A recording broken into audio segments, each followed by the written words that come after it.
নির্বাচন না হওয়া পর্যন্ত কোনো সংস্কার বাস্তবায়ন সম্ভব হবে না বলে মন্তব্য করেছেন জাতীয় পার্টির একাংশের চেয়ারম্যান আনিসুল ইসলাম মাহমুদ। বিকেলে গুলশানে ঢাকা মহানগর উত্তর ও দক্ষিণে যৌথ সভায় এই মন্তব্য করেন তিনি। বলেন, একজন ভোটার ভোট দিতে পারবে সে নিশ্চয়তা এখনো সরকার দিতে পারেনি। অভিযোগ করেন, অর্থনীতি ও আইনশৃঙ্খলার পরিস্থিতি কিভাবে শক্তিশালী করা যাবে তা নিয়ে কোনো আলোচনা নেই। বান্ডেল থাকলে প্রতি সেনমানিতে টাকা বাঁচবে। বিকাশ সেনমানি বান্ডেল কিনে জিতুন প্রতি লেনদেনে।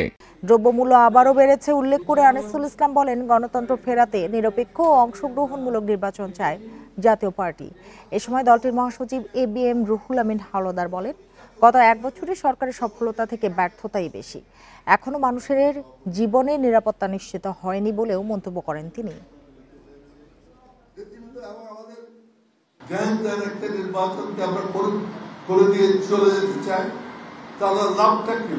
সেই সব সংস্কার হবে এবং আমরা একটা সুন্দর নির্বাচন যাব, যে নির্বাচনটা হবে নিরপেক্ষ, গ্রহণযোগ্য এবং স্বচ্ছ।